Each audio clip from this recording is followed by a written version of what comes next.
There comes a moment in every life, a breaking point. A moment when your hands are trembling, your mind is exhausted, and your heart whispers, I can't anymore. My friend, is where the true power of faith begins. Because when you reach the end of yourself, you stand at the beginning of God. There are burdens that your shoulders were never meant to carry. There are storms that your strength cannot silence. And there are doors that will never open with your human effort alone. You were never meant to do everything on your own. That's why God exists in your life. When you have done all you can and nothing moves, that's not the end. That's the moment to step back and say, God, I give it to you now. When you stop wrestling with what you cannot control, you allow God to move in ways you could never imagine. Many people fail not because they lack effort, but because they don't know when to release what's beyond their reach. You pray, you plan, you fight. But when the door still doesn't open, when the answer still doesn't come, it's not a sign of your failure. It's a sign that it now belongs to God. Faith doesn't mean doing nothing. Faith means doing what you can and then resting, knowing that what you cannot do, God will handle in His time, in His way, and for your good. You see, life becomes heavy when you carry what's not yours to carry. You were never designed to hold every fear, every worry, every outcome in your hands. Some things belong only in the hands of the one who created time, shaped the stars, and breathed life into you. When you try to control everything, you end up controlling nothing. But when you surrender everything, you find peace in everything. The moment you say, God, take this, I can't carry it anymore, heaven begins to move. Many of you have prayed and yet still carry the worry. You say you trust God, yet you stay awake at night rehearsing the problem. You claim to believe in divine power, but your heart is still restless. Listen carefully. Faith is not proven by what you say. It's revealed by what you release. When you truly believe that God can handle what you can't, you don't just talk about trust, you live it. You let go of your grip and allow His hand to take over. You stop trying to fix people, to change hearts, to force outcomes. You stop fighting the wind and instead raise your sail to let God's breath carry you forward. The truth is, sometimes God waits until you let go before He steps in. Because as long as you are still trying to be the solution, He will let you. But when you finally say, God, I surrender, the entire atmosphere around you begins to shift. Suddenly, what looked impossible starts aligning. What looked lost starts returning. What looked dead begins to breathe again. When you give what you can't handle to God, you are not losing control. You are placing it into the hands of perfect control. You may be facing things right now that seem impossible. A situation that's beyond reason, a pain that words can't explain, a door that refuses to open, a person who will not change. You've tried everything, you've cried, you've prayed, and still nothing. My friend, that's not because God has forgotten you. It's because He is preparing something deeper than your request. Sometimes God delays to develop you. Sometimes He waits not because He's denying you, but because He's refining you. And if you keep trying to handle What's meant for him, you'll block the miracle that's already on its way. When you release your battles into God's hands, peace enters your soul. The things that once terrified you no longer have power over you, because when God holds the situation, He holds the outcome. Your enemies can't touch what God protects. The storm can't destroy what God sustains. The pain can't last longer than God allows. Everything has a divine boundary when it's in His control. That's why the wisest thing you can ever do is stop fighting battles that belong to God. Stop arguing to prove your worth. Stop running after people who left. Stop worrying about what you can't predict. Lift your eyes and say, God, this is yours. Letting God handle what you can't is not weakness. It's wisdom. It's spiritual maturity. It's understanding that the same God who designed the stars knows how to design your life. You don't have to figure everything out.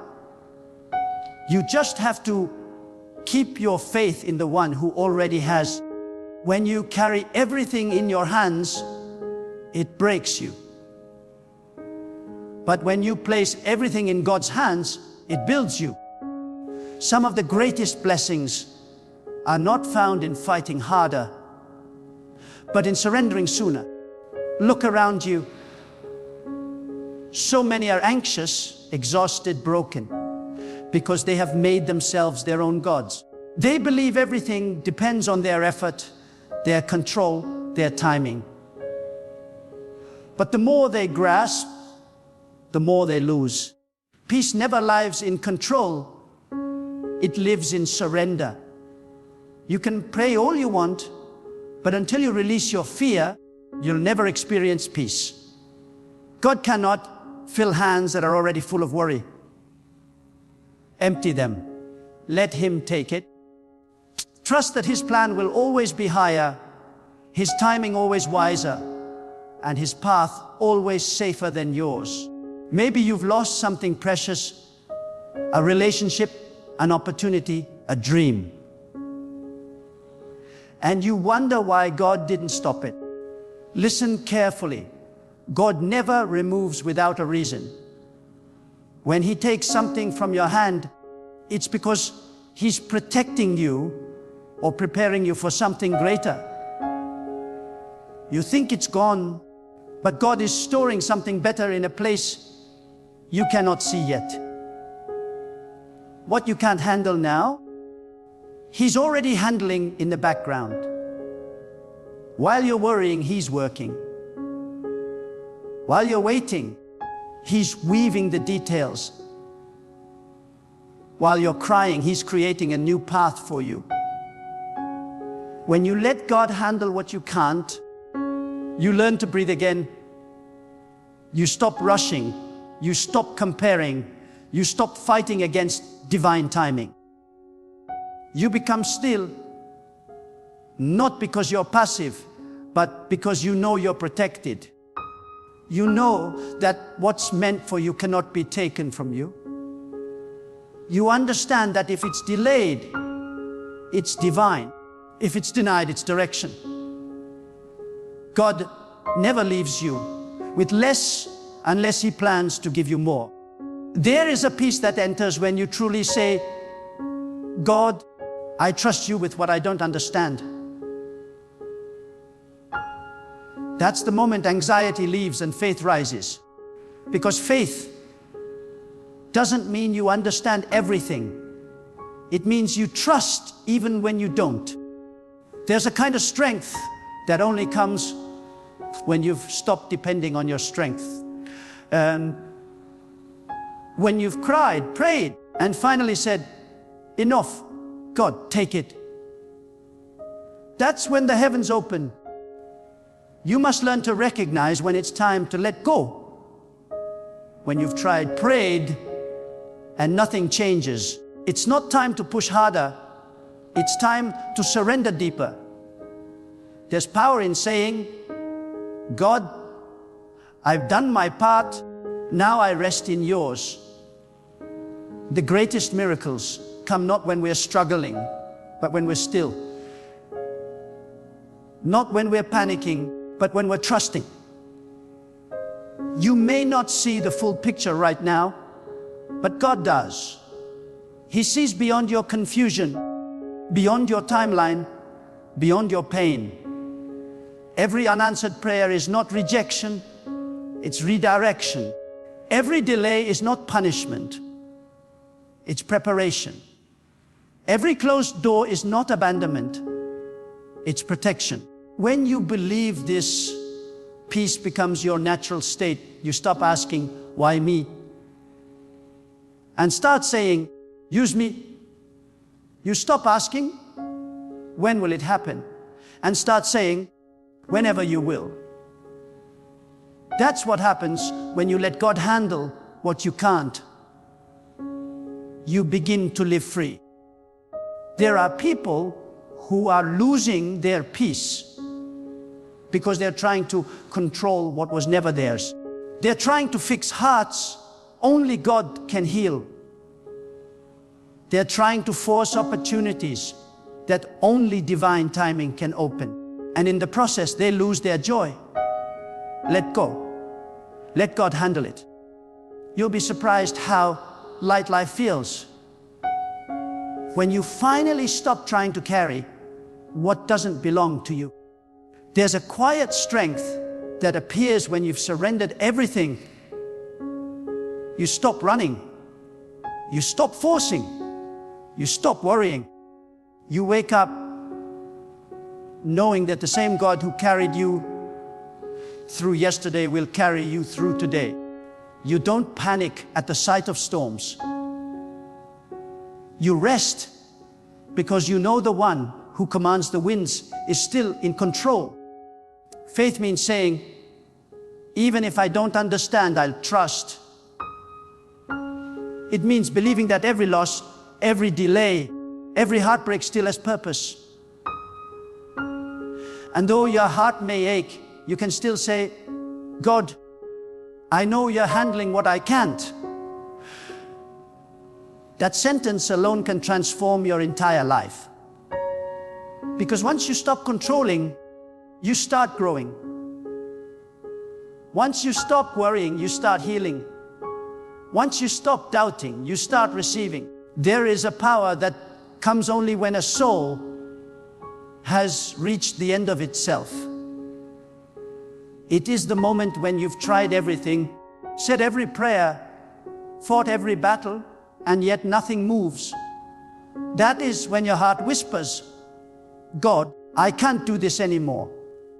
And heaven answers, finally, now I can. The divine cannot intervene in a life that refuses to surrender. As long as your hands are gripping the steering wheel, you will keep driving in circles. But the moment you release it to God, the same road that once felt endless suddenly reveals a destination. You see, surrender is not the language of defeat. It is the doorway to divine victory. When you let God handle what you can't, you are not stepping back in fear. You are stepping aside in faith, allowing His perfect plan to unfold without your interference. You must understand that control is an illusion.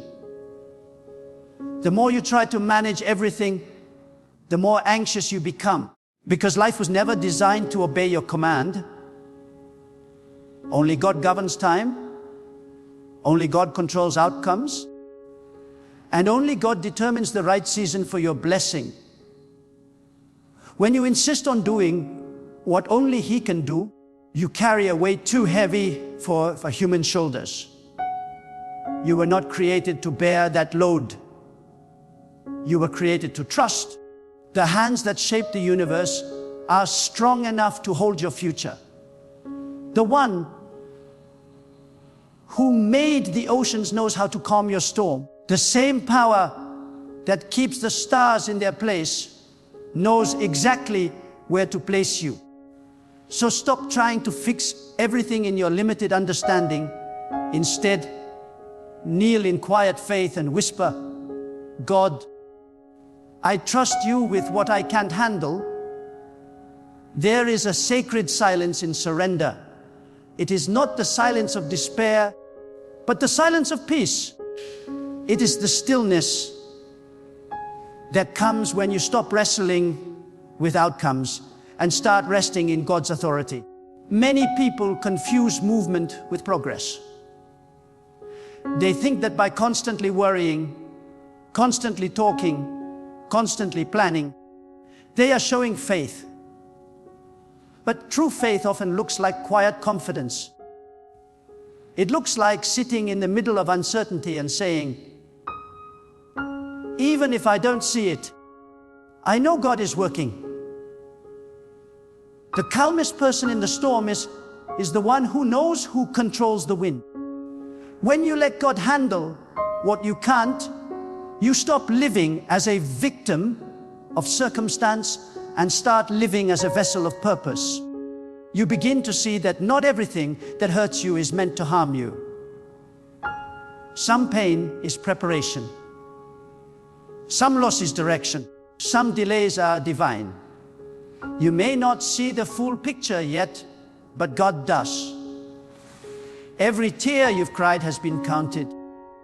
Every prayer you've whispered has been heard. Every struggle you've faced has been seen.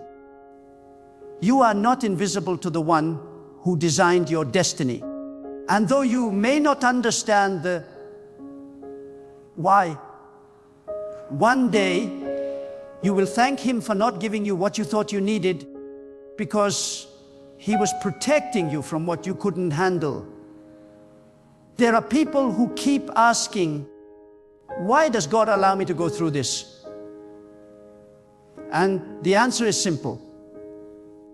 Because He is strengthening what He plans to use. Diamonds are not made in comfort, they are made under pressure. Gold is not refined by ease, it is refined by fire. And faith is not built when everything makes sense, it is built when nothing does. God allows pressure not to destroy you, but to prove that you are built for greater things. You think the delay means He has forgotten, but it actually means He's preparing you for something too powerful to handle in your current form. So when life feels like it's falling apart, maybe it's actually falling into place, God's place. When you let God handle what you can't, you also learn the beauty of patience. The waiting room of life is never empty. It is full of souls being tested in trust. Waiting is not punishment. It's part of the process. God is not just preparing the blessing, He's preparing you to receive it. If He gave you what you asked for too soon, it would crush you, not bless you. But when you wait, when you trust, when you rest, you grow strong enough to carry what's coming. Faith means believing that even in silence, God is speaking. Even in the delay, God is directing. Even in the dark, God is designing. Letting God handle what you can't is also about forgiveness. There are wounds that you cannot heal by holding on. There are people who have wronged you so deeply that no words can undo it. You replay the pain, hoping it will somehow make sense. But it never does. Because forgiveness is not about them. It's about freeing yourself from the chain that ties you to that pain. When you release them to God, you're not saying they were right. You're saying, I trust that God will deal with what I can't. Vengeance belongs to God. Justice belongs to God. Peace belongs to those who leave it in His hands. Letting go of bitterness is one of the most powerful ways of saying, God, you are my defender, not my anger. When you let God handle what you can't, you stop chasing people who are not meant for you. You stop begging for attention, validation, and acceptance from those who were never assigned to understand you. You stop explaining yourself to minds that cannot comprehend your calling. Because when God is guiding you, He will send the right people at the right time. You don't have to chase what's divine. You only have to stay aligned.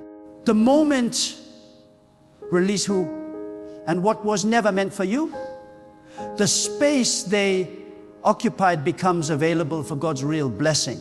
There are times when you feel like you've lost everything. The door closed, the friendship ended, the opportunity vanished. But what if that closed door was God's way of redirecting you from disaster? What if that person's departure was protection, not rejection? What if that failure was a redirection towards something far greater? You may not understand it now, but the God who removes also replaces. He never takes without the intention to restore. You just have to trust His sequence. His timing might feel late to you, but it's perfect in His plan. When you hand over what you can't control, your soul finds rest. You stop trying to predict tomorrow because you know who holds tomorrow. You stop fearing the unknown because you know that nothing is unknown to God. You stop panicking over outcomes because you know that His will cannot be defeated by your worry. That's the secret of peace. Not in getting everything you want, but in knowing that God is guiding everything you need. Faith is not just believing that God can. It's resting in the truth that God will, in His time, in His way. When your faith matures, your language changes. You stop saying, I hope it works out. And you start saying, it's already handled. You stop saying, I'm scared of what's coming. And you start saying, whatever comes, God is with me. That is the language of power. That is the heart of true surrender. It's not about escaping the storm. It's about knowing who controls the sea. There are moments when God will allow you to feel powerless so that you finally realize where true power comes from. You've tried your plans, your wisdom, your timing, and they failed. Not because you're weak, but because God wants to show you that human control has limits, but divine control has none. When you are at your lowest, that's when His strength rises. When you stop trying to force doors open, He starts opening the ones that truly belong to you. Sometimes He lets certain things collapse so that He can rebuild them on a stronger foundation, His foundation. You might not see it yet, but every unanswered prayer is a form of divine protection. Every delay is divine direction. Every loss hides a lesson. When you let God handle what you can't, you become untouchable to despair because you understand that even pain is part of His plan. You no longer ask, why me? You begin to say, thank you, God, for trusting me with this test. Because every test reveals a testimony, and every burden carries the seed of a blessing. Letting God handle what you can't doesn't mean you stop working. It means you stop worrying. You still do your part, but you do it from a place of peace, not panic. You put in the effort, but you don't obsess over the result. You understand that the results are not your responsibility. Faithfulness is. You keep walking, you keep believing, you keep praying, but you stop trying to manipulate the outcome. Because the moment you surrender control, you gain clarity. The truth is, God doesn't need your control. He needs your cooperation. He's not asking you to make it happen. He's asking you to trust that He already has. When you finally understand this, your heart becomes calm even in chaos. You start to see beauty in what once broke you. You start to see peace in what once confused you. You start to see purpose in what once pained you. That is what it means to truly let God handle what you can't. There is nothing that escapes His vision. Nothing you've lost that He cannot replace. Nothing broken that He cannot mend. Nothing delayed that He cannot redeem. Every season has meaning, even the painful ones. The seed buried in darkness doesn't realize it's growing until it breaks the soil. And so are you.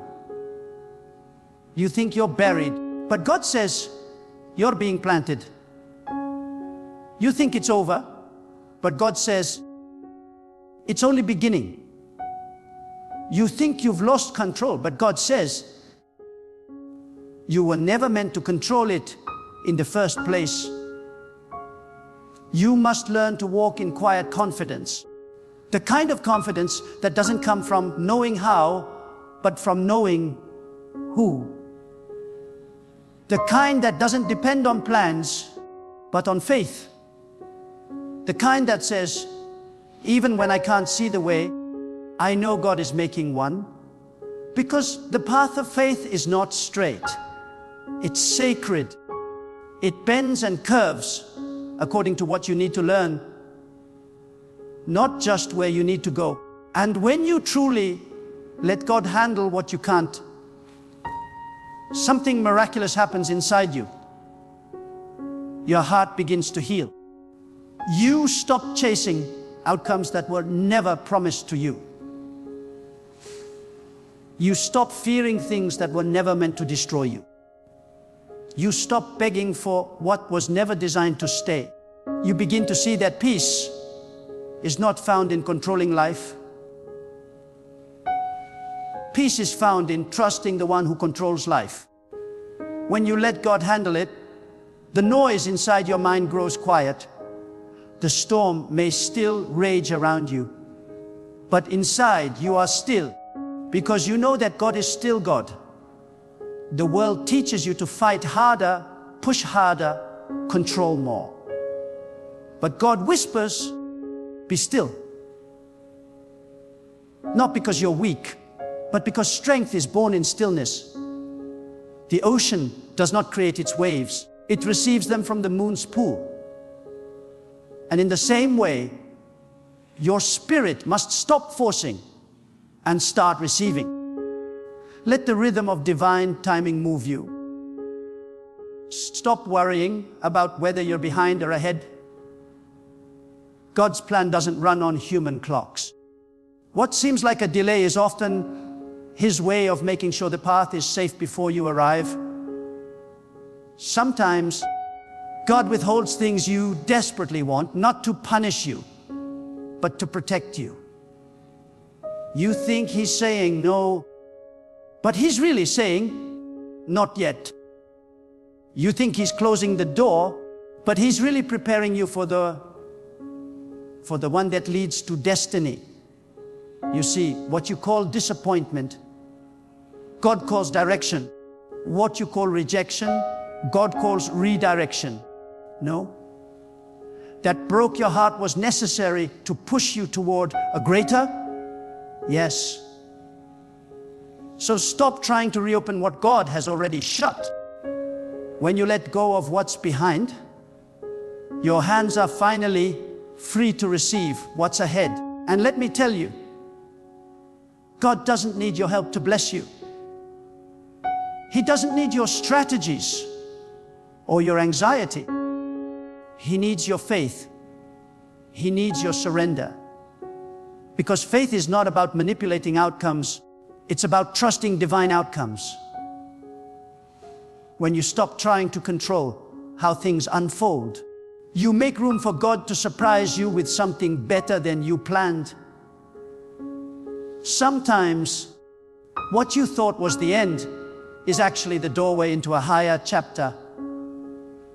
And sometimes, what looks like chaos is God's construction site. He's building something powerful, but from the inside out. When you truly give things to God, you stop panicking about tomorrow. You start living in gratitude today. Gratitude is the sign of a surrendered soul.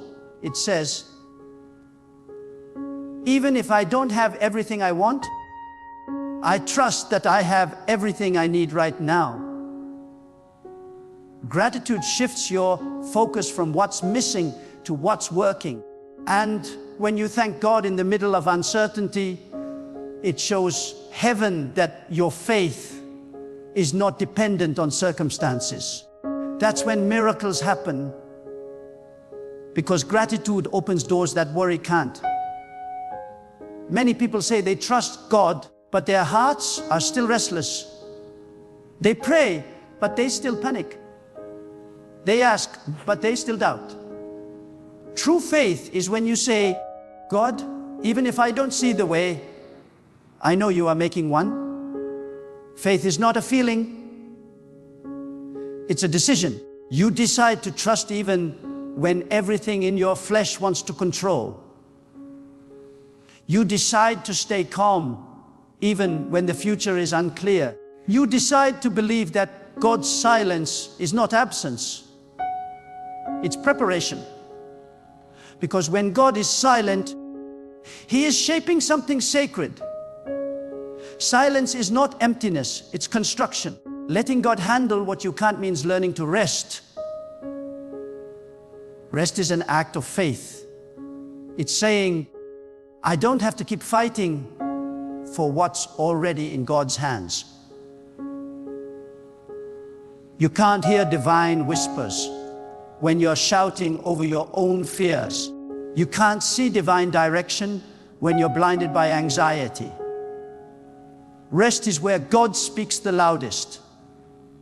When you slow down, you allow your spirit to catch up with His plan. Sometimes the most powerful thing you can do is nothing. Not because you're lazy, but because you trust the one who never sleeps. And when you let God handle what you can't, you start to see your past differently. The things that once broke you now make sense. You begin to realize that every betrayal was protection, every heartbreak was redirection, and every delay was preparation. The moments you thought would destroy you actually built the strength you carry today. God never wastes pain. He transforms it. He turns wounds into wisdom and scars into strength. So instead of asking, why did it happen? Start saying, thank you, God, for showing me I could survive it. That shift in mindset moves you from victim to victor. When you finally let God handle what you can't, you begin to walk with unshakable peace. You stop rushing, stop explaining, stop apologizing for where you are. You realize that divine timing is never late and divine order never fails. You understand that what is meant for you will not pass you by, and what passes you by was never meant to stay. You start to breathe again, not because life got easier, but because you stop trying to be your own savior. There's a freedom that comes when you stop trying to control how others see you. You don't need to convince anyone of your worth when you know that your value was set by the one who made you. The opinions of others lose power over a heart that trusts God. Because when God approves, no disapproval can stop you. When God opens a door, no voice can close it. When God says, it's time, no delay can hinder it. So stop fighting for acceptance. You already have divine validation. Some of you have been praying for years, waiting for a change, and you feel forgotten. You wonder if God even hears you. Let me remind you, the silence of God is never the absence of God. He is not ignoring you. He is orchestrating the details. He is aligning circumstances, moving hearts, preparing timing. When you think nothing is happening, heaven is working over time. The blessing that seems delayed is often delayed only because it's still being perfected. When it comes, it will come complete, needing no fixing, no explanation, no repair. God's plans are not fragile. They do not depend on your perfection.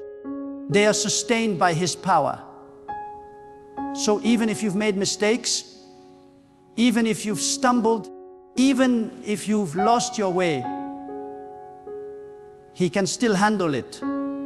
Nothing you've done can undo what He has decreed. You can't ruin what God has redeemed. All He asks is that you surrender your guilt, your shame, your regret, and trust that He still knows how to turn your mess into a message. Letting go means saying, God, I can't fix it, but I know you can. And remember this, when you release control, you don't lose power. You gain peace. Because power without peace destroys you, but peace with power strengthens you. The moment you stop trying to control life, you begin to enjoy it. The moment you stop questioning God's plan, you begin to see His beauty in everything. The sunrise feels softer, the air feels lighter, and even in pain, you sense purpose. That's the power of surrender. It transforms how you experience life itself. You cannot carry both faith and fear at the same time. One must live for the other to live. So choose faith. Choose trust. Choose surrender. Tell yourself, I will not worry about what I can't control because I know who controls it. The same God who brought light out of darkness can bring peace out of chaos. The same God who gave breath to dust can breathe hope into your situation. You may not see the evidence, but that's what makes it faith. Faith is seeing with your spirit what your eyes cannot yet behold. There is a quiet revolution that happens in your life when you finally let God handle what you can't. You stop rushing ahead and you start walking with rhythm. You stop talking out of fear and you start speaking out of wisdom. You stop asking, what if it doesn't work? And you start saying, even if it doesn't go my way, I'm still safe in God's plan.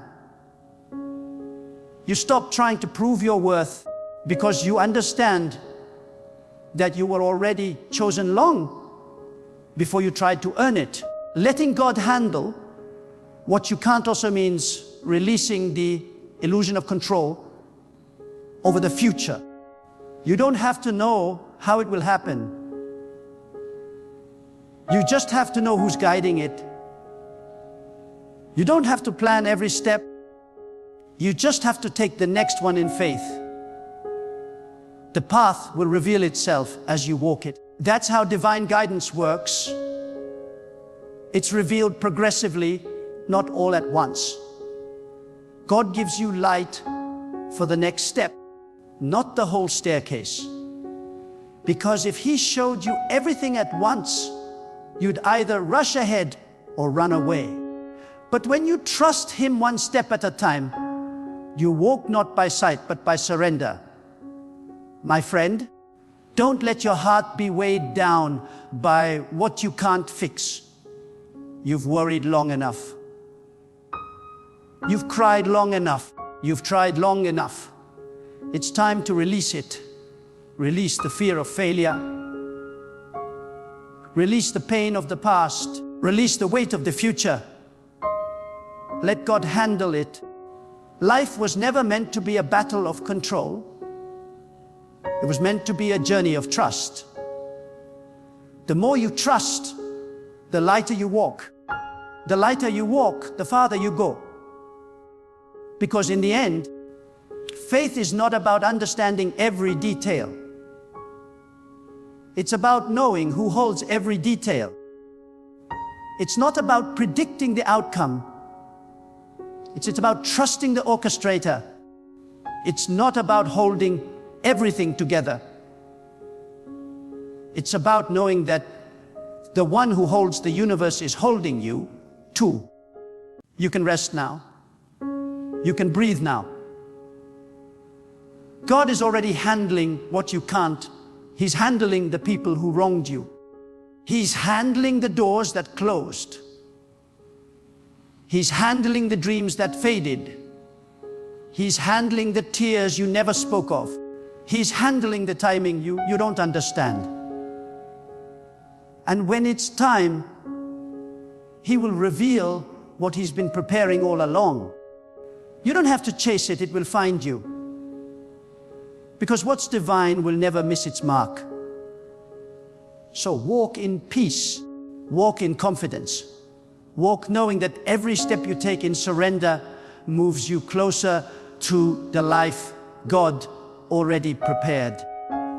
You may not see it now, but one day you'll look back and say, if I hadn't let go, I would have missed this.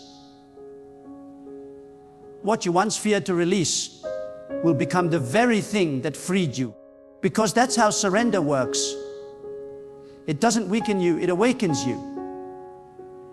So today, right now, let God handle what you can't. Leave it at His feet. Don't pick it back up. Don't overthink it.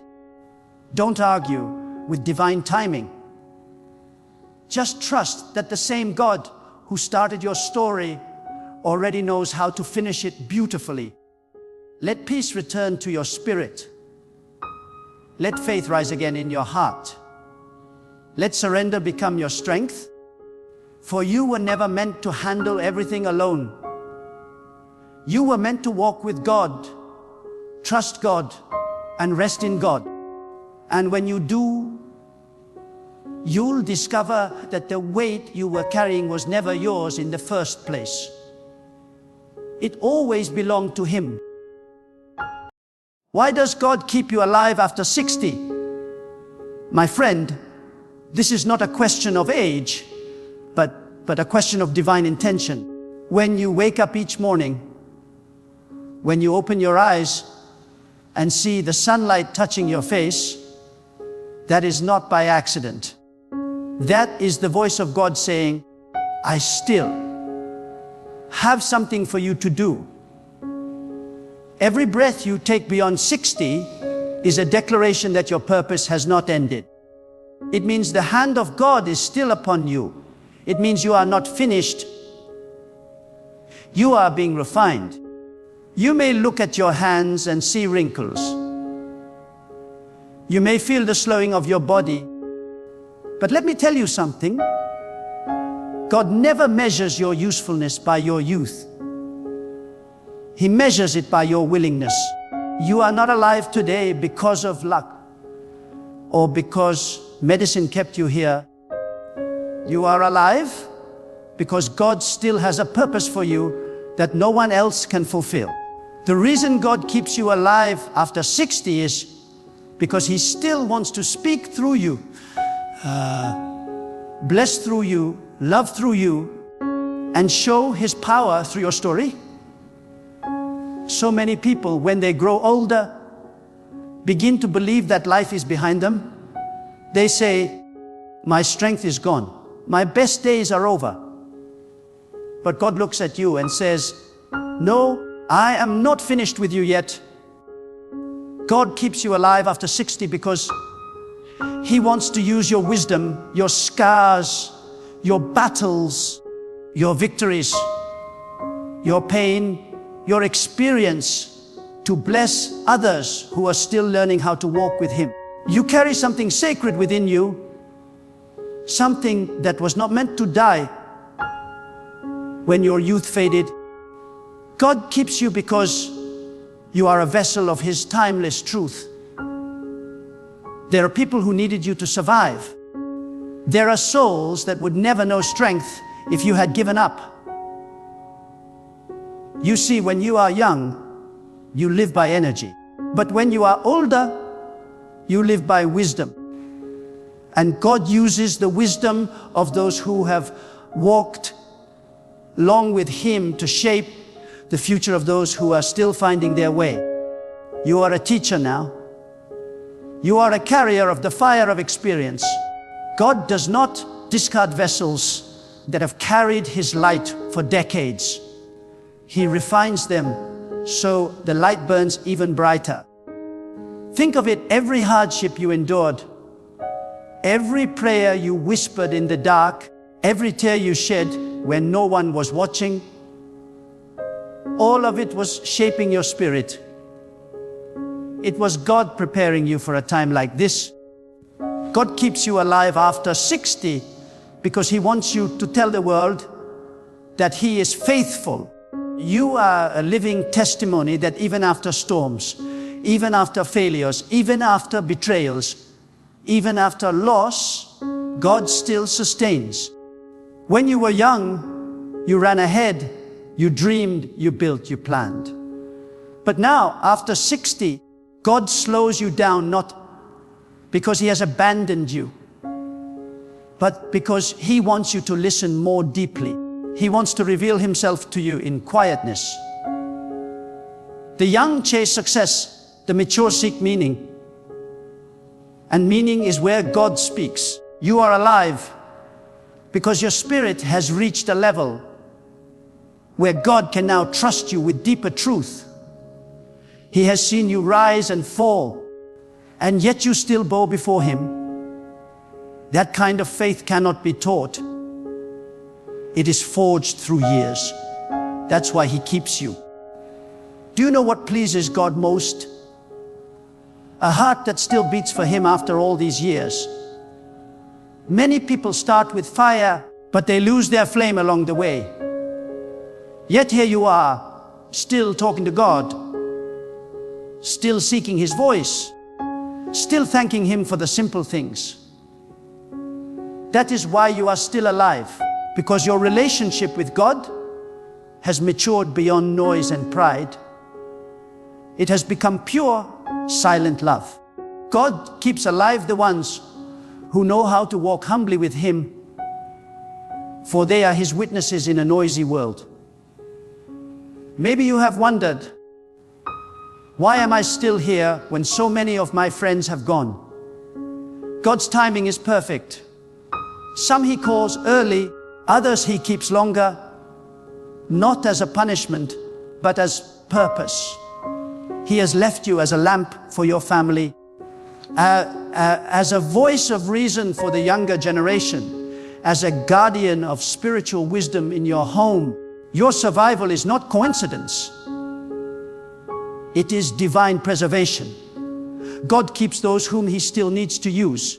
The world may not notice you anymore. Society often celebrates youth and forgets the elderly. But God's kingdom is not like the world.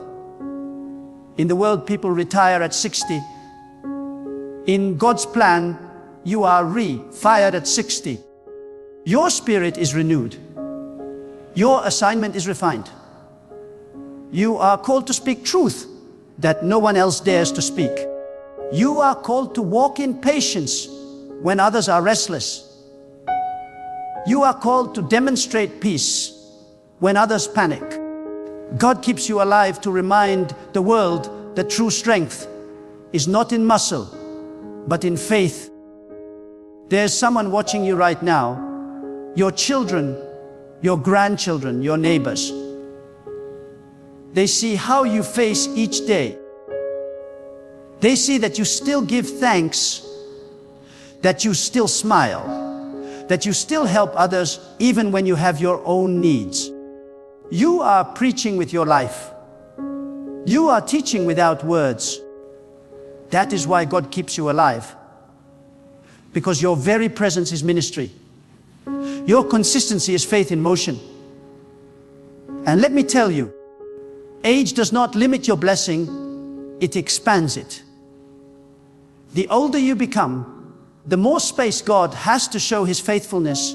You have seen the seasons change, and yet you have not been consumed. You have seen storms pass, and yet you are still standing. That alone makes you a miracle. God keeps you alive because you are a walking revelation of His power to sustain. Some people think their worth diminishes after 60. But in truth, that is when your spirit becomes most valuable, because now you have learned what truly matters. You no longer chase approval. You no longer bow to fear. You no longer measure your success by what people say. You have found peace in God, and that peace is what others are desperately searching for. God keeps you because you are now ready to be a guide. Your gray hair is not a sign of decline. It is a crown of endurance. Each line on your face tells a story of how God delivered you. Each ache in your body is a reminder of how He carried you. God is glorified in your survival. He is glorified in your resilience. When the young see that you are still strong in faith, despite the passage of time, they learn what it means to truly walk with God. You are a lighthouse for those lost in the fog of modern life. Think about this. How many times could death have taken you? How many close calls? How many hospital visits? How many nights you thought you wouldn't see the morning? Yet here you are. That is not chance, that is preservation. God looked at you and said, "Not yet. My work in you is not complete." So stop asking why you are still here and start asking, what more does God want to do through me? God does not count your years. He counts your purpose. If there is still someone who needs your counsel, if there is still a heart that needs your forgiveness, if there is still a soul that needs your prayer, then your mission is not done. You may not run as fast as before, but your prayer can reach farther than your feet ever could. Your words can touch hearts your hands can no longer hold. Your wisdom can heal wounds your eyes may never see. God keeps you alive because the world still needs what He planted in you. When you were younger, your strength carried you. Now, God carries you. When you were younger, you believed you could do everything. Now, you know only God can. That humility is what gives your life depth and beauty. You have reached an age where pride no longer rules, and that makes you truly powerful in spirit. God keeps those who have learned to depend fully on Him, because they are the pillars that uphold the faith of generations. Every day you live beyond 60 is a reward of grace. You have walked through fire and come out refined. You have faced loss but never lost hope. You have buried dreams but found peace in God's will. And that is the secret of spiritual maturity. To still trust when things no longer make sense. God keeps alive those whose faith can no longer be shaken by circumstances. You see, the younger ones often pray for miracles, but you are the miracle. You are proof that time does not defeat those who trust in God. You are proof that faith can outlast pain and love can outlive sorrow. You are proof that the Spirit does not grow old. Your life is the evidence of God's promise that those who lean on Him shall be renewed day by day. And do not think your days are small. Even if you cannot travel, even if you cannot do what you once did, your prayer still moves mountains. Your quiet presence still changes atmospheres. When you bless someone, God listens. When you intercede for your family, God acts. You are a spiritual anchor for your bloodline. Your survival keeps doors open for those who come after you. You are not just living. You are covering your lineage under God's favor. Maybe you feel forgotten. Maybe no one thanks you anymore. But heaven knows your name. God watches every act of kindness you still perform, every word of encouragement you speak, every time you lift someone's spirit when you could have stayed silent. These small things are great in His eyes. God keeps you because you are still sowing seeds of eternity, even when no one notices. At 60 and beyond, you are not meant to fade. You are meant to shine differently. The light of your youth burns bright and fast. The light of your maturity burns steady and deep. It comforts rather than dazzles. It warms rather than blinds. God keeps that kind of light burning because the world needs it. In an age of noise and chaos, you carry peace. In an age of pride and confusion, you carry clarity. You are a reminder that stillness is not weakness, it is strength refined by time. Do not envy the young. Many of them are lost in pursuit of things that do not last. You have something they do not have: perspective. You have seen enough to know that wealth without peace is nothing, that success without purpose is empty. God keeps you alive to remind the world of eternal truths that never age. You are a living sermon. Your wrinkles are sacred words written by time. When you reach the later years of your life, you begin to see what most people cannot see. You start to notice the invisible hand of God that has been guiding you through every decade, through every joy and every heartbreak. And when you look back, you realize that nothing was random. Every event, every person, every delay was part of the divine design. You were never just surviving time. You were being shaped for a season that only maturity could understand. God keeps you alive after 60 because now your eyes are clear enough to see what truly matters, and your heart is deep enough to hold what others cannot yet comprehend. In your youth, you wanted to change the world.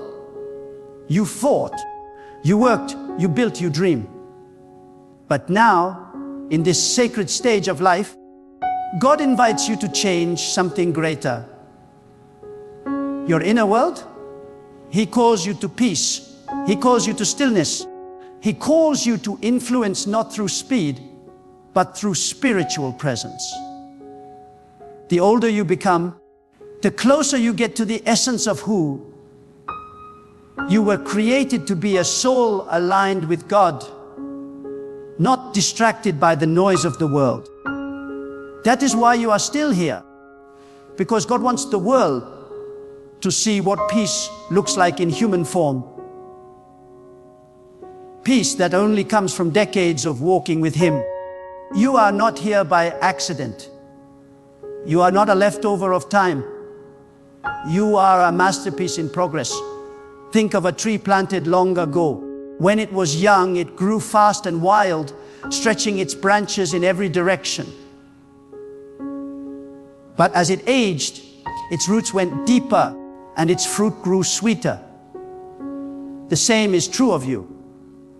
The fruit of your life, the patience, the compassion, the calm wisdom, could not have existed when you were young. God had to let you live long enough for your spirit to ripen. He keeps you alive because your fruit is needed now more than ever. You see, the world is rushing, spinning, drowning in restlessness. People chase money, fame, pleasure, power, but they have no peace. And then they meet you, a person who has lived long enough to know that all of that fades. Your calmness speaks louder than their ambition. Your gratitude convicts their complaints. Your humility corrects their arrogance. You are the silent sermon of God's truth. That is why He keeps you alive, to be a mirror of His eternal nature in a generation that has forgotten what holiness looks like. There is a sacred authority that only comes with age. You cannot buy it. You cannot fake it. It comes from the decades of talking to God when no one was listening, from the nights of pain that drove you to prayer, from the disappointments that purified your faith. When you speak now, your words carry weight because they come from experience with God. That is what the world needs. That is what families need. That is what children need. A voice that has walked through life's fire and still speaks of God's goodness. Do not waste these years worrying about what you can no longer do. Rejoice in what you can now see.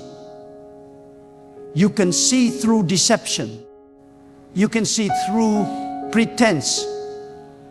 You can discern truth from lies because you have lived through enough to know what is real.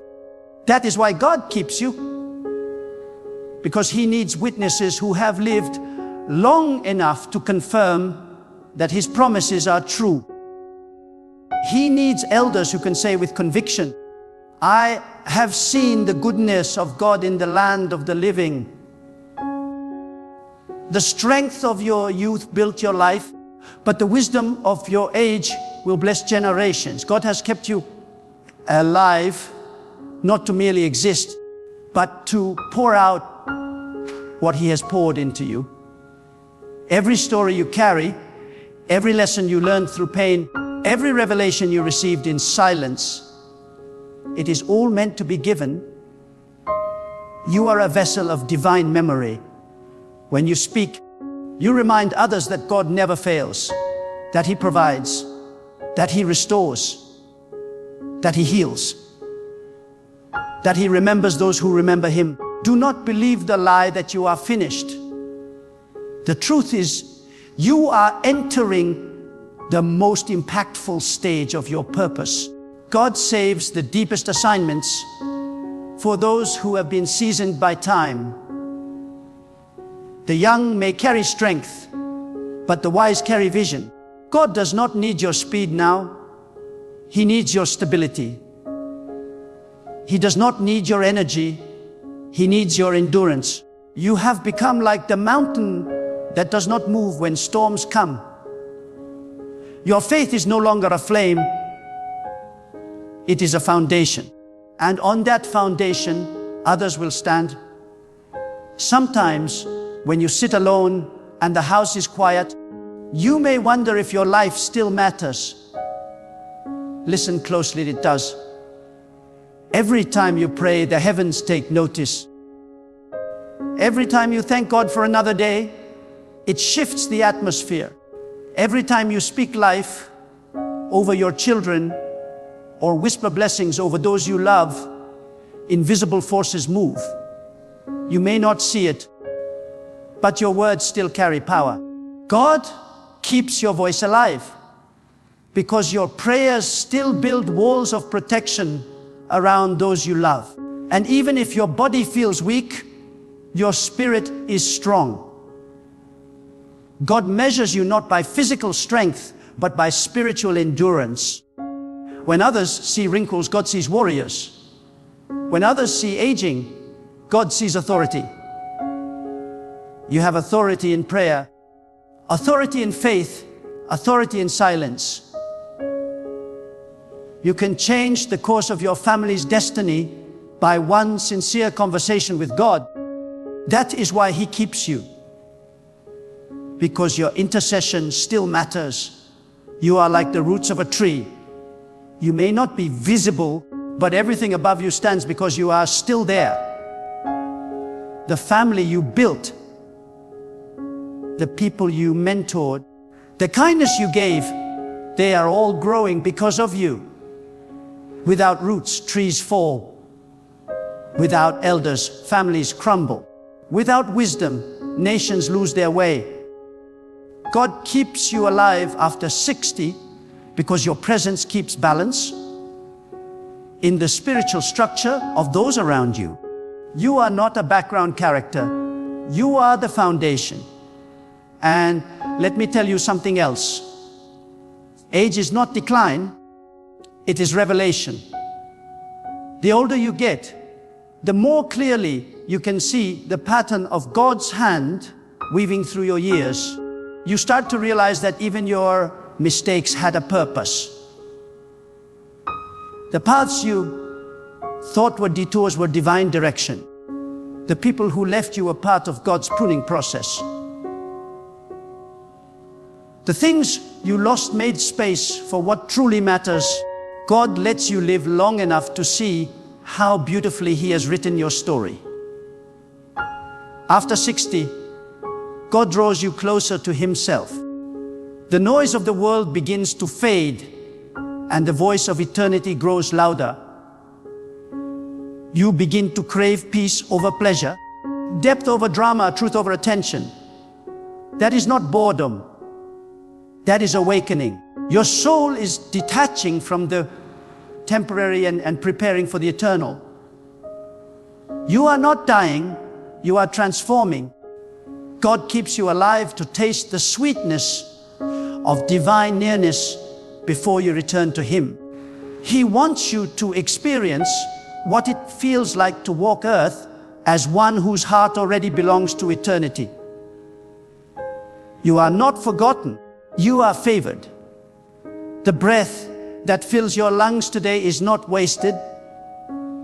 It is sacred air chosen for you by God Himself. Every beat of your heart is permission from heaven saying, continue. I still delight in your life. When others slow down, you rise in spirit. When others complain about aging, you bless God for wisdom.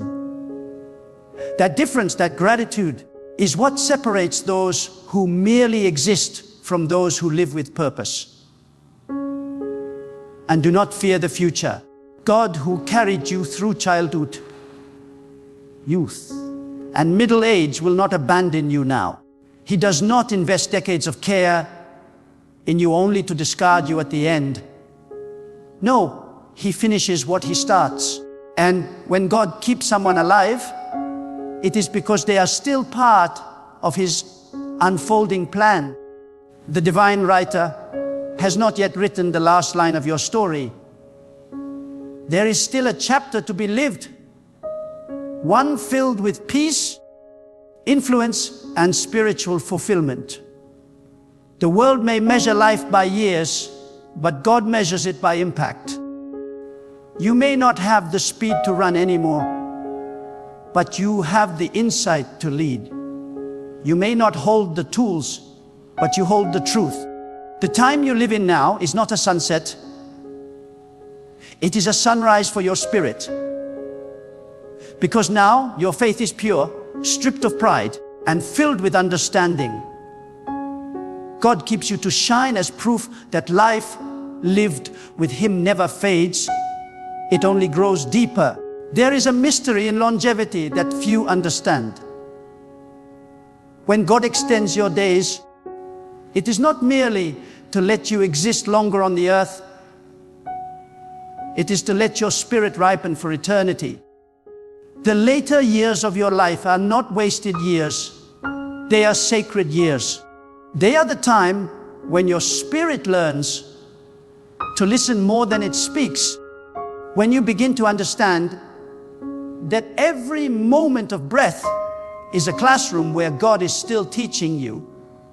If you are still here, it is because God still finds joy in your presence on this earth. It is because your life still carries divine fragrance that blesses others without you even realizing it. After 60, life becomes more about essence than activity. You may not do as much, but who you have become speaks louder than anything you could ever do. The world measures life by productivity, but God measures it by purity. By the purity of your heart, by the sincerity of your gratitude, by the gentleness of your spirit. You have reached a point where you no longer chase noise. You embody peace. That is why God keeps you alive. Because this world still needs the quiet strength that you carry. You are not in the way of the younger generation. You are their way forward. You are the silent wisdom that gives shape to their dreams. There is a beauty that comes only with age. A beauty that cannot be painted or manufactured. It is the glow of peace that shines from someone who has walked through both storms and sunlight, who has seen both failure and restoration, and still smiles. That glow is not cosmetic, it is divine. It is the light of a soul that has wrestled with pain and found rest in God's will.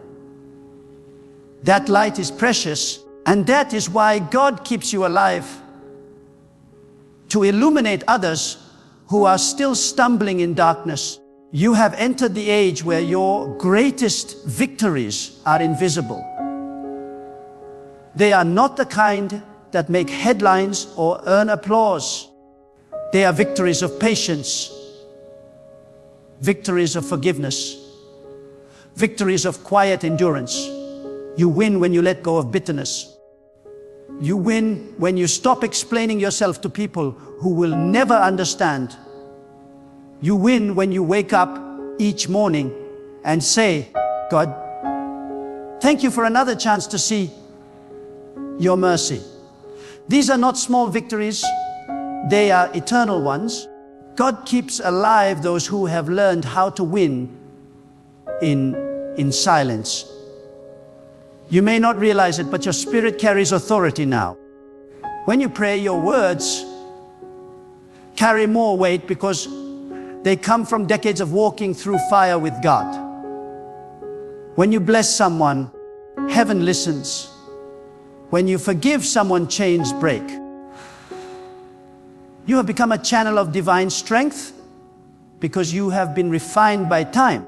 God keeps you alive because He can now trust you with deeper influence, the kind that transforms without needing attention. Do not fear slowing down. Slowing down is not the same as stopping. It is the rhythm of divine wisdom.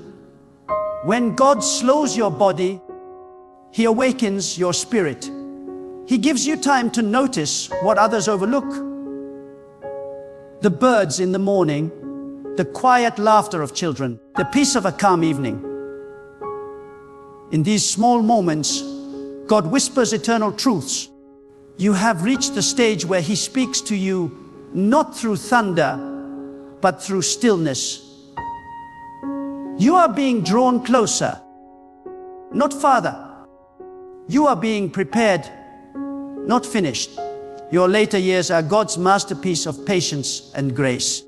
You are the proof that faith is not just for the young and hopeful. It is for the aged and faithful. When you continue to believe, even when you have seen so much pain, your faith becomes sacred fire. It warms others. It restores balance to a generation that has forgotten how to trust. You are the living memory of God's goodness, and that memory is a shield for those who come after you. That is why you are still here, because your very existence keeps the flame of remembrance alive.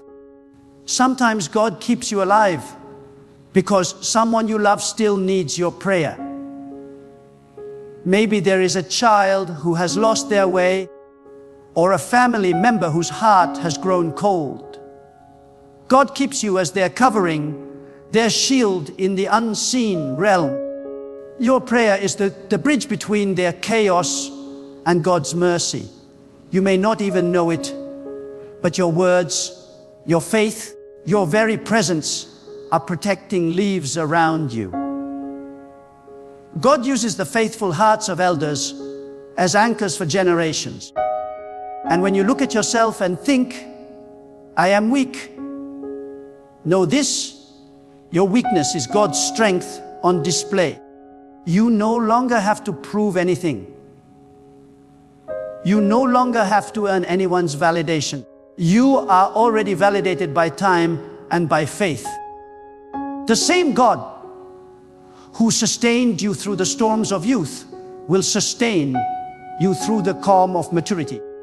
He does not discard those who have served Him. He crowns them with purpose in their later years.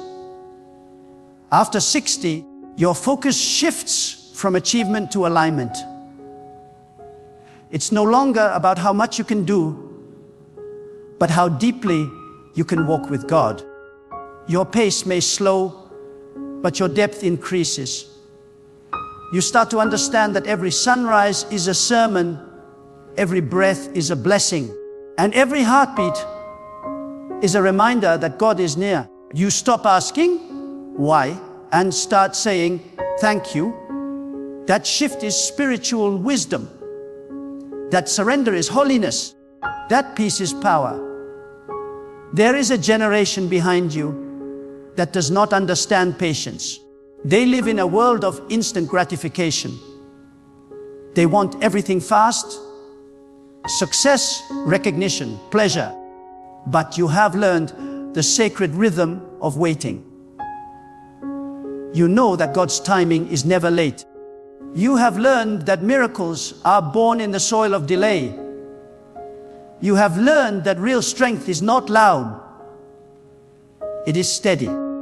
You are the teacher of divine timing. You are the living proof that waiting on God never ends in regret. Your later years are not a season of retreat. They are a season of revelation. God reveals things to the mature heart that the young cannot yet bear. He opens your understanding to see the meaning behind your past, to see the divine logic behind your pain, and to recognize the beauty of every unanswered prayer. You begin to see that what didn't happen for you was never rejection. It was protection. That what you lost was not punishment. It was preparation. These revelations come only to those who have walked long enough with God to trust His silence. You have reached a stage where your peace becomes your power. You no longer react to everything. You no longer chase explanations. You have learned that not every battle is yours to fight. You have learned that some victories come not by movement, but by stillness. When you choose peace over reaction, you become a vessel of divine calm. That calm is what the world needs now. That calm is why you are still alive. Because God uses you to demonstrate what true strength looks like. The truth is, age is God's way of revealing spiritual beauty. While the body fades, the soul grows luminous. The deeper your relationship with God becomes, the more radiant your spirit appears. People may see your years, but they feel your peace. They may see your wrinkles, but they sense your grace. The outer shell may change, but the inner light only intensifies. You have become a soul refined by time, and that radiance is why God keeps you. When you pray now, your prayer is no longer filled with demands. It is filled with gratitude. You no longer ask for much. You simply thank God for what is. That kind of gratitude attracts divine favor. Gratitude opens gates that complaints could never open. And as you live with a thankful heart, you begin to walk in quiet abundance. Everything around you may look ordinary, but inside, you carry peace that no wealth can buy. God keeps you alive so that the world can see that peace is the true measure of success. And remember, as long as God wakes you up, He still wants to walk with you. Do not underestimate the mornings you open your eyes and say, "Thank you." Each morning is a divine invitation to continue the conversation you have had with God for decades. You are not forgotten, you are cherished. You are not useless, you are purposeful. You are the continuation of God's faithfulness on display. So carry yourself with quiet dignity. You have nothing to prove, nothing to chase, nothing to fear. You are a soul anchored in eternity, walking through time with grace. The world may move fast, but you move deep. The world may change, but your faith remains the same. And every day you live. Heaven records your endurance as worship. You are not living out of habit. You are living out of divine purpose. This is why God keeps you alive after 60, because your life is no longer about ambition. It is about alignment.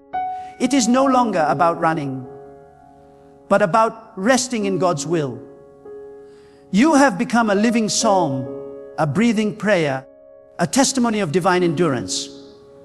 The world needs to see that kind of life. The life that shines quietly, the life that forgives easily, the life that loves freely, the life that glorifies God in everything. So walk boldly in your remaining days. Speak truth when others hide it. Show kindness when others forget it. Radiate peace when others lose it. For this is your divine purpose now, to reflect the eternal light of God in every space you enter. You are still alive because the world still needs to see what faith looks like when it matures, what love looks like when it endures, and what wisdom looks like when it walks hand in hand with God. Stop worrying. Stop pacing the floor at night. Stop replaying every scenario in your mind, wondering if you missed your chance, if you lost your moment, if your future somehow slipped through your fingers. My friend, you are not late. You are not forgotten. You are not abandoned in the wilderness of uncertainty. God already chose your doors. Before you ever arrived at the intersection of confusion, before you ever faced the closed gate, before the opportunity ever appeared in front of you, God already chose the door that belongs to you. There are moments when life feels like a hallway filled with locked doors. You try one handle and it doesn't move. You knock on another and no one answers. You pour your energy into one direction and it seems like every step forward is met with resistance. You start to wonder, did I make a mistake? Did I mishear God? Did I go the wrong way? But I tell you this today, not every closed door means rejection. Some doors are closed because they were never yours to open. God already chose the one that will open when the time is right. When you live under divine direction, nothing in your life is wasted. Every detour, every delay, every disappointment is secretly woven into the grand pattern of God's plan. You may think you are lost, but you are exactly where you need to be for God to reveal the next door. The key to peace is not in trying to force doors open. It's in trusting that God already selected the one that will lead you to your destiny. Worry is the language of those who believe they are alone. Faith is the language of those who know that God is working even in silence. When you worry, you are trying to control what only God can orchestrate. You are trying to write a script that has already been written by divine hands. God does not need your anxiety. He needs your trust. God does not respond to panic. He responds to peace. When you rest in His plan, the doors begin to move in your favor. There are people who spend their entire lives knocking on the wrong doors because they are too afraid to wait for the one God chose. They chase approval, positions, relationships, and opportunities that were never assigned to them. And when those doors slam shut, they fall into despair, not realizing that God was protecting them from entering a place that could destroy their peace, their purity, their purpose. Sometimes the door you wanted to open so badly was never meant to lead to your destiny. It was meant to teach you patience. Every closed door has a purpose. Every delay carries divine meaning. When you see nothing moving, it doesn't mean God has stopped working. It means He is positioning everything in the unseen realm for your arrival. God is not random. He is precise. He is intentional. He knows the exact moment your door should open, and no human hand, no demon, no system, no circumstance can shut what God has prepared for you. There are people right now worried about what others are getting. You see someone else's door opening, and you begin to question God's timing for your life. But remember this: just because someone else walked through their door doesn't mean yours is forgotten. The same God who opened their door is the same God who will open yours when your time comes. Don't compare seasons. Don't envy someone else's timing. The door God chose for you has your name written on it. It won't open for anyone else. Sometimes God keeps you in the hallway longer because He is still preparing you for what's behind the door. You may think you are ready, but God sees what you cannot see. He knows that if the door opens too soon, what's on the other side might crush you instead of crown you. So He hides the key until you are strong enough to handle the blessing. The delay is not denial, it's protection. Stop worrying about what you can't control. Stop questioning whether your prayers are working. Every word you've spoken in faith is stored in the heart of God. Every tear you've cried has watered the soil of your destiny. The door you're waiting for is not lost. It's simply under divine timing. When God decides it's time, no obstacle will stand in the way. You won't have to force it. You won't have to manipulate it. The door will open naturally, powerfully, and peacefully. Do you know what happens when you stop worrying? You create space for faith to breathe. Worry suffocates faith. It fills your mind with noise and your heart with fear. But faith whispers, God already chose. Faith tells you that your path is secure even when you can't see it. Faith reminds you that God's choices are always better than your own. You may not understand His ways, but you can trust His wisdom. There's a reason God tells us to be still. Not because He wants us to do nothing, but because He wants us to recognize that He is everything. When you're still, you allow His hand to move. When you stop forcing, you start flowing. God cannot pour His plan into a restless heart. He needs peace to plant His promises. And the moment you surrender your worry, the spiritual atmosphere around you begins to shift. There were times in your life when you thought the end had come, yet somehow you're still standing. That alone is proof that God's hand is on you. If He carried you through the last season, do you really think He will abandon you before the door opens? God doesn't lead you halfway and stop. He completes what He starts. The same God who guided you through the wilderness will walk you through the doorway into your promised place. Many people lose faith right before their door opens. They give up during the final stretch of testing. They allow the waiting to break their spirit. But I tell you this, your door is often closest when the pressure is the heaviest. When the darkness feels overwhelming, that's usually the moment before the light bursts through. The enemy always fights hardest when he knows the door is about to open. Don't collapse at the threshold. Stand firm. God's hand is already on the handle. You must learn to trust God's silence.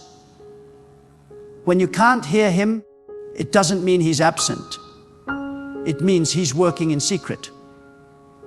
God doesn't announce every move. He prepares it quietly. Just like a seed growing underground, your door is being built behind the scenes.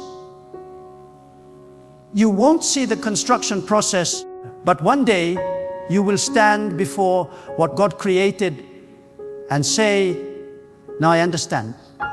Stop trying to predict which door is yours. Stop obsessing over what you think should happen. God's doors are not chosen by your logic, but by divine foresight. Sometimes the smallest, most overlooked opportunity becomes the doorway to your destiny. God delights in surprising His people. He hides greatness in places others dismiss. That's why you must stay faithful in the small things. The door you seek might appear where you least expect it. When you live under worry, you live under limitation. Worry keeps you trapped in what-if scenarios. Faith keeps you walking forward even when the path is unclear. God didn't design you to live with tension and fear. He designed you to walk in peace. Every morning you wake up, you have a choice to rehearse your worry or to release it. If you release it, you give God permission to take full control. There are people God is preparing right now who have no idea what's about to unfold. You've been praying, fasting, waiting, and wondering when things will shift. You've felt unseen, unrecognized, forgotten. But what you don't realize is that your name is being whispered in places you've never been. Your door is being discussed in rooms you haven't entered yet. God is orchestrating meetings, aligning hearts, and moving systems in your favor. And when the moment comes, everything will happen suddenly. What took years to understand will come together in an instant. You'll step into the right place at the right time with the right people, and it will feel effortless. Not because of luck, but because it was chosen by God. That is the beauty of divine doors. They don't require you to fight your way in. They open naturally when heaven declares no. So stop worrying about connections, positions, or recognition. The door God chose for you will not require compromise. It will not require you to pretend to be someone else. It will open because you stayed true to who you are in God. There are doors that open through manipulation, but they also close through exhaustion. But when God opens a door, He sustains it. His doors come with peace, not pressure. His blessings add no sorrow. You may not understand why you had to wait so long, why others passed you, why your plans fell apart, but God is building something better. He's not denying your dream. He's refining your direction.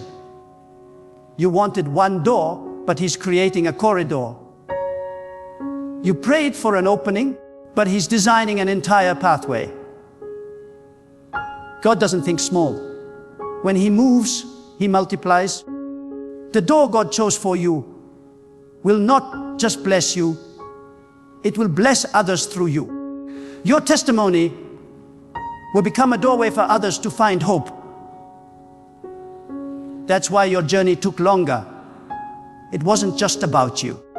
God was shaping your heart, building your character, preparing your spirit, so that when the door opens, you won't just enter. You'll lead others through. If you only knew how carefully God orchestrates your steps, you would never waste another minute worrying. Every person you meet, every delay you experience, every disappointment you face, it's all connected. God is weaving your story like a tapestry, one thread at a time. You can only see the back right now, full of knots and confusion. But when He turns it around, you'll see the beautiful picture He's been designing all along. The reason worry feels heavy is because it's a burden you were never meant to carry. You cannot control what only God can create. The moment you hand Him your worry, you begin to walk in freedom. You begin to live with a calm assurance that no matter what happens, God's choice for you is perfect. The door may not look like what you expected, but when it opens, it will feel like home. There are seasons when God will close every door just to test your faith. Not because He wants to hurt you, but because He wants to see if you trust Him beyond logic. When you can praise God, even when every door is locked, you activate a dimension of faith that moves mountains. God honors those who believe without seeing. He rewards those who wait without complaining. Your waiting season is not wasted. It is the training ground for your next level. Every time you choose peace over panic, you grow stronger. Every time you choose faith over fear, you build spiritual muscle. When the door opens, it won't just be an opportunity. It will be a promotion of your soul. You'll walk through with wisdom you didn't have before, with strength forged in the fire of waiting. Do not underestimate the power of divine timing. You can be in the right place at the wrong time and miss what was meant for you. But when God aligns your timing with His will, everything flows effortlessly. That's why you must stop rushing. Stop trying to accelerate what God is still preparing. He knows the exact second when your door should swing open. And when it does, it won't just open, it will stay open. God's doors come with divine favor that no man can revoke. You won't have to chase opportunity. Opportunity will chase you. You won't have to beg for recognition. Recognition will find you. You won't have to knock endlessly. The door will unlock itself at your arrival. Because what God chooses, He secures. There is something divine about the quiet seasons of life. The moments when everything seems still, when the phone doesn't ring, when the plans fall apart, and when the future feels uncertain. It's in those moments that God whispers the loudest. When you can't hear noise from the world, you can finally hear the voice of direction from the heavens. The silence is not emptiness, it is preparation. God speaks most clearly when you stop trying to make everything happen on your own. You must understand, God is not delaying you, He is developing you. The same hand that closes one door is the same hand writing your name on another. And when He finishes preparing that door, it will open without your effort, without your striving, without your exhaustion, because it was already chosen for you. There are people who think their future depends on their ability to plan. But no plan can outshine divine orchestration. You can study, you can prepare, you can position yourself. But when the hand of God moves, it moves beyond logic. When His favor decides to lift you, no human plan can explain it. You might not have the qualifications, but God will open the door anyway. You might not have the connections, but God will align the right hearts to favor you. You might not even feel ready, but God will make you ready in the moment. That is the mystery of divine selection. God chooses doors according to His wisdom, not your readiness. Do not be deceived by how things look right now. Just because a door seems locked does not mean it is lost. God sometimes lets you stand before a closed door to test the posture of your heart. Will you complain or will you trust? Will you panic or will you praise? Some of the greatest blessings are released not through striving, but through surrender. When you lift your hands and say, God, I trust your will, heaven begins to move in your favor. Worry keeps you in circles, worship moves you forward. There are two kinds of people in life, those who force doors open and those who let God open them. The first kind often ends up exhausted, disappointed and broken because they entered through what wasn't theirs. The second kind lives with peace because they wait for what's divinely appointed. God's doors are not heavy when He opens them for you. They swing wide with grace. They carry the fragrance of peace, and they bring you into alignment with purpose. If a door brings anxiety, confusion, and chaos, it was likely not God's door. God's doors may require faith, but they never steal peace. You must learn to let go of your own timing. There is a divine rhythm to life that cannot be rushed. When God hides a door, He is protecting your destiny from premature exposure. Some opportunities look shiny, but are filled with traps. Some people appear ready to walk with you, but are secretly carrying poison. That's why God keeps certain doors invisible until your spirit matures enough to recognize what is real. If He opened everything too soon, the weight of the blessing would crush you. Maturity is what makes the miracle sustainable. When you see nothing happening, understand this: God is often working on the other side of the door. You cannot see it, but angels are moving, hearts are changing, and circumstances are aligning. God never forgets His promise. Even if you can't trace His hand, you can trust His heart. The divine doors of destiny are built in secret. While you are in the waiting, God is constructing what your eyes will one day see. Every silent day is a brick in the foundation of your breakthrough. Some of you are standing in front of a door right now that seems impossible to open. Every effort you've made has failed. Every attempt has ended in disappointment. But I tell you, stand still Do not push, do not panic, do not lose faith. That door will not open by human force, it will open by divine command. When God says, no, the lock will fall off, the barrier will disappear, and the opportunity will unfold naturally. What you couldn't do in years will happen in a moment when God releases His favor. You may think you missed your chance, but God does not operate on human calendars. The door He chose for you has no expiration date. No mistake, no failure, no detour can cancel what God has ordained. Even if you took the long road, He can still bring you to the right place at the right time. His timing is not delayed. It is deliberate. The delay is often the disguise of divine perfection.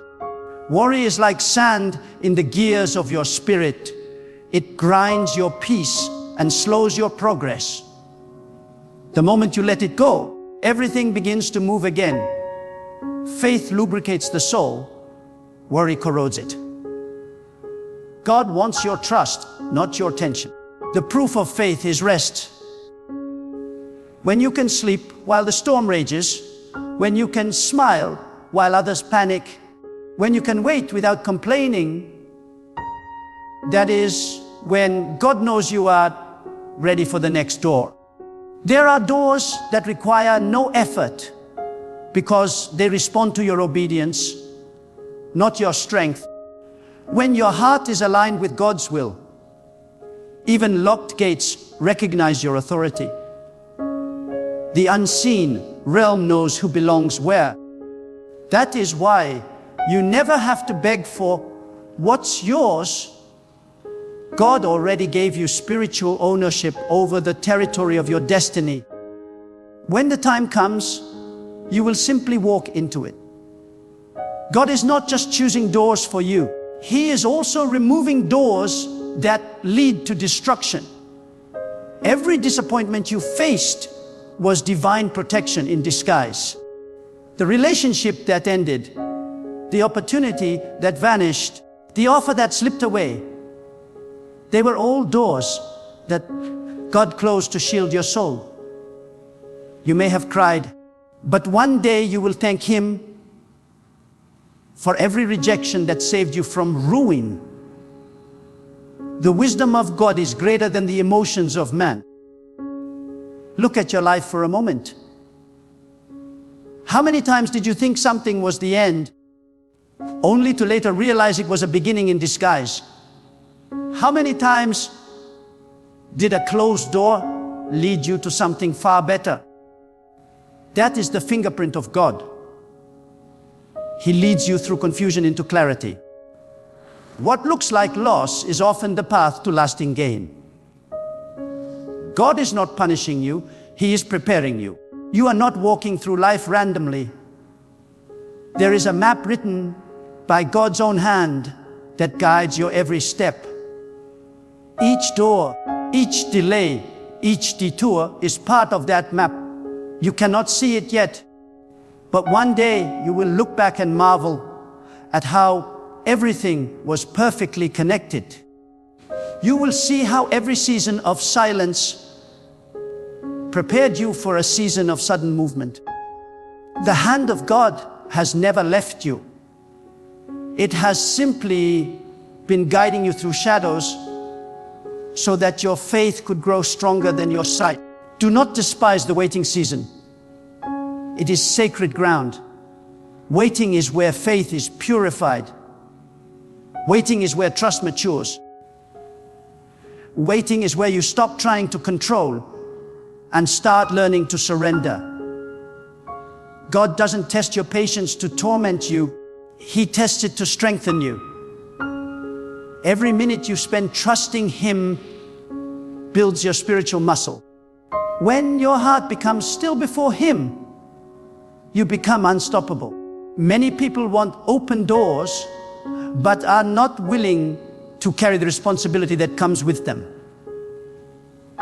God knows what every door demands. Some doors require humility. Some require discipline.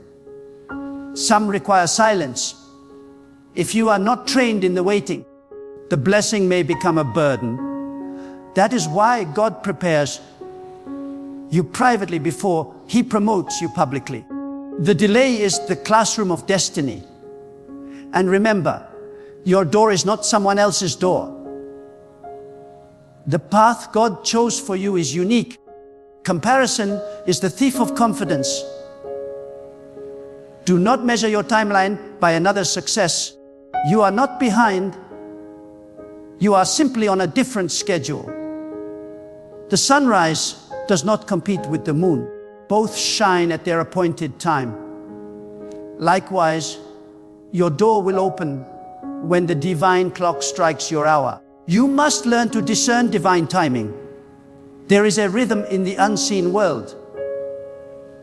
When your heart is aligned with God, you begin to sense it. You begin to move not by impulse, but by intuition inspired by God. You stop chasing and start flowing. You stop begging and start believing. That is when life becomes peaceful, even when uncertain. Because you know that every door that is meant for you cannot miss you. Let me tell you this truth. God's doors never require compromise. If you have to sacrifice your values to enter, it is not from Him. If you have to manipulate to make it work, it is not yours. The door God opens will honor your integrity and elevate your spirit. It will stretch you, yes, but it will never stain your soul.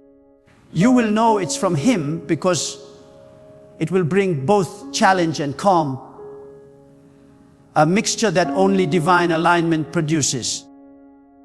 Sometimes God hides your door behind adversity. He does not place it on the mountain of comfort, but in the valley of testing. He does this so that only those who walk by faith can find it. The doorway to destiny is often disguised as difficulty. Those who run from hardship miss it, but those who stand firm discover it. That is why you cannot curse the challenge. It is often the key that reveals the next chapter of your calling. And when you finally walk through that door, remember, it is not the end, it is the beginning of another journey. God's doors lead to new dimensions, not destinations.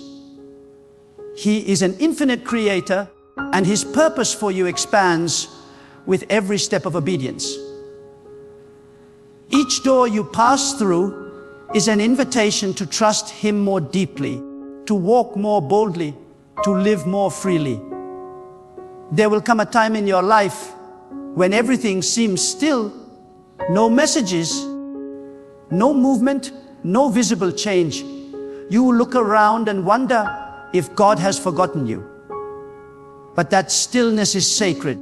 It is not the absence of God's activity. It is the quiet before divine acceleration. When God is silent, He is working in ways that your human understanding cannot perceive.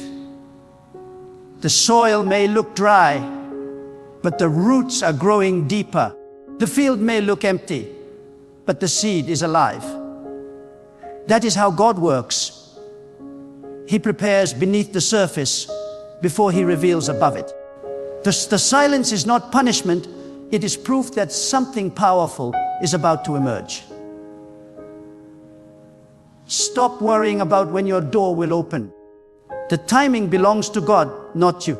Worrying about timing is like trying to control the sunrise. It doesn't matter how long you stare at the horizon. It will appear when it is meant to. You can't rush light. You can only prepare your heart to receive it. So instead of asking, when, start asking, how can I be ready when it comes? Because when your door finally opens, it will not wait for you to mature. It will expect you to already be prepared. Preparation is the secret key that fits the divine door. Sometimes God keeps the door closed until your motives are pure. You may think you are ready, but God looks deeper. He sees the thoughts that are still rooted in fear, ambitions still driven by pride, the desires still shaped by insecurity. He loves you too much to give you something that would destroy you from within. The door is delayed not because you are denied, but because you are being purified. When your heart aligns with His intention, what once seemed impossible will unfold effortlessly. Purity opens what power cannot. There are people who cry out for open doors, but still hold bitterness in their hearts. They want blessings while refusing to release offense. But God cannot pour new oil into a polluted vessel. You cannot walk through divine doors carrying the weight of old wounds. Forgiveness is not weakness. It is the spiritual password that grants you access to higher levels. The moment you release resentment, the flow of favor begins again. God doesn't bless a closed heart. He blesses a surrendered one. Do you realize how specific God's plan is for your life? You are not one of many. You are one of one. The door He chose for you was designed before your birth. That means no one else can take it. No imitation can replace it. No competition can cancel it. What is yours is sealed in eternity. Even if others try to block your way, God can shift the entire atmosphere just to make space for you. He can remove people, rearrange systems, and rewrite outcomes to make sure you walk through what He chose. You don't need to chase opportunity when you are chosen by divinity. Worry often comes when we think the outcome depends on our strength. But destiny is not built on human ability. It is built on divine sovereignty. You don't have to control the process. You only need to trust the plan. God is too wise to make mistakes, too intentional to be random, and too loving to abandon what He created. Even when you cannot trace His hand, you can trust His heart. When everything around you feels unstable, His promise remains unmoved. Sometimes God will make the wrong doors look attractive just to see if you've learned to recognize His peace. Not every opportunity that shines is from heaven. Some doors lead to distraction, not destiny. The true door will carry peace, not pressure. It may challenge your comfort, but it will never compromise your character. When it's from God, it won't require manipulation. You won't have to force people to like you or beg for approval. God's favor creates natural alignment. What is meant for you gravitates towards you. If you want to see the power of divine timing, look at nature. The tree does not worry when its leaves fall because it knows spring will come. The river does not panic when it narrows because it trusts the flow. The stars do not argue with the darkness. They simply shine when it is their time. Everything in creation trusts the rhythm of God's design. You are no different. Your life is not out of sync. It is following a heavenly pattern. You may not see the full picture, but the hand of God never loses control. There are moments when God will let you knock and hear knocking. It's not to discourage you. It's to refine your persistence. Faith must grow strong enough to withstand silence. You cannot expect every door to open immediately. Some require endurance. When God sees that your trust can outlast disappointment, He knows you are ready for greater responsibility. Waiting teaches you what instant results never can. It teaches you dependence on God alone. You must understand that the door God opens will demand a version of you that worry cannot produce. Worry drains your spiritual energy, but faith multiplies it. Worry makes you reactive, but faith makes you proactive. Worry ties you to fear, but faith anchors you in purpose. The person who walks through the door of destiny must be grounded in peace, not panic. That is why God allows certain storms to train you to remain calm in chaos. The peace you practice in the hallway will sustain you in the palace. Sometimes the very things you fear losing are the things standing in the way of your door. God may have to remove people, dismantle plans, or disrupt your comfort to make you ready for greater things. Do not mourn what God removes. He never takes without intending to replace. You cannot hold on to the past and reach for the future at the same time. Release what was and watch how He reveals what's next. The letting go is often the opening key to your next level. When God has chosen your doors, even detours are part of the design. You may think you've taken the long way, but He often leads through wilderness before revealing the promise. The wilderness is not punishment, it's preparation. It's where you learn to depend on His voice, not human validation. It's where you discover that even when no one believes in you, God's choice remains unchanged. The wilderness doesn't delay destiny, it builds it. You will know you are close to your divine door when the pressure increases. Just before the breakthrough, everything will try to distract you. Doubt, fear, exhaustion, people, even opportunities that look right but feel wrong.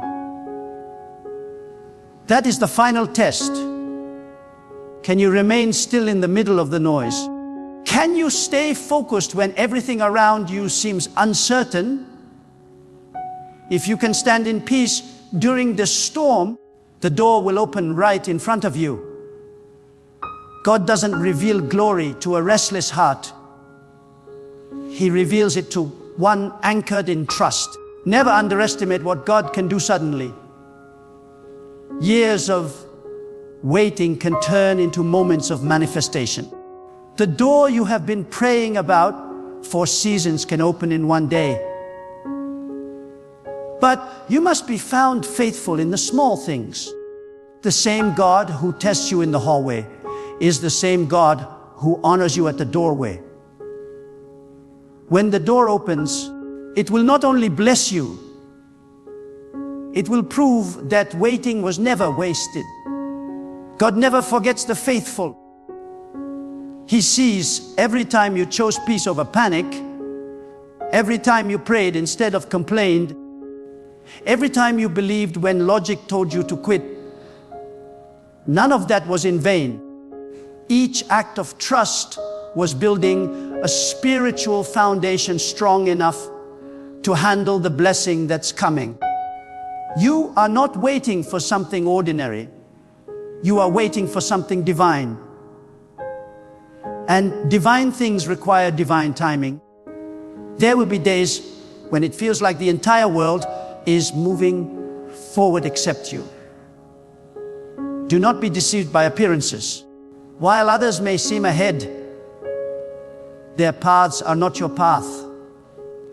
The door God chose for you is not in competition with anyone else's. It will open when it is meant to.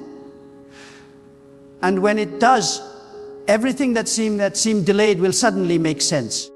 God's timing will redeem every year you thought you lost. One moment of divine favor can restore what decades of effort could not. Worry is the weapon of doubt, but peace is the proof of faith. When you choose peace in the midst of uncertainty, you declare that your life belongs to a higher plan. You declare that you trust the unseen more than the visible. That is the highest level of spiritual maturity. To rest when nothing makes sense. The heart that rests in God becomes unstoppable because it no longer draws strength from circumstance, but from divine assurance. And when that door finally opens, and it will, you will understand why it had to take so long. You will see that every closed door was redirecting you. Every delay was refining you. Every silence was strengthening you. God was not ignoring you. He was preparing you for a level of blessing that required a deeper foundation. The door was never late. It was right on time according to eternity's clock. So, keep walking, keep trusting, keep believing. You are not lost. You are being led. You are not waiting. You are being prepared. The door is not hidden. It is being perfected. The one who chose your doors has not changed his mind. What he said will happen will happen. What he began, he will complete. And when it all unfolds, you will realize that the greatest miracle was not the door opening, but the transformation that happened inside you while you waited for it.